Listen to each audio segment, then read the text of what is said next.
GOMBILLA.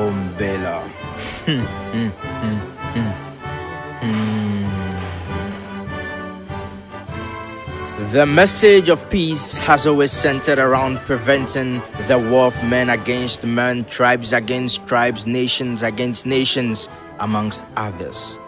But let me ask you a question. Deep down your heart, aren't you guilty of not knowing that men are at war with nature too?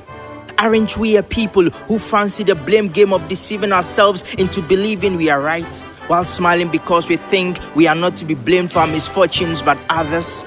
This manifests in all aspects of our lives without realizing that the gateway to solutions lie in the acknowledgement of a problem. When students obtain grade A, they drink the glory. When it's F, they spit blame on teachers. That's the extent to which we blame others for our misfortunes.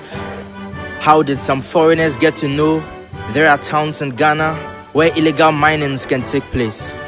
A person who steals from his parents' home with his friends does not know he is teaching them to steal from that same home someday. We showed the way, and there we sit thinking it's foreigners and not us. We inherited the goodness of nature from long-gone generations. Here we are in the 21st century, where a generation thinks it's progress to destroy what it has inherited for gold.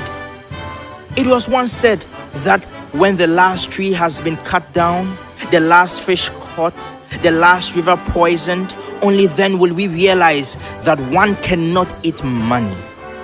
What has nature done to deserve all these distractions? Is this how we can pay back for her kindness? I feel she's helpless, angry and bitter. You gave out your cell phone to a friend for a day. He brings it back with a broken screen. How will you feel? Your guess is as good as mine. Don't we realize we are simply blocking the chances of the next generation, and that nature won't be kind to them? We have lost it. We simply don't care. All we think about is us, and us. That's wickedness nurtured by greed. Our earth is melting to a point that our hearts demand some greasing to die down the friction possessing our sensitivity towards nature. The effect of an action in the short term is different from the result in the long term, and usually opposite. Change the system, not the symptom. No benevolent spirit will descend to hold back our fallen earth.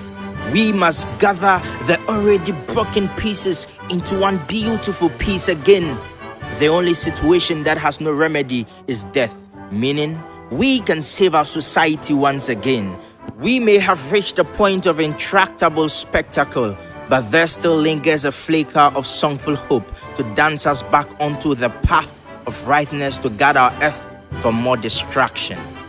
Only when we realize the reality in the statement once made, when the last tree dies, the last man dies, will we get our focus right. Let's end Galamsey now. My name is GOMBILLA the Poet.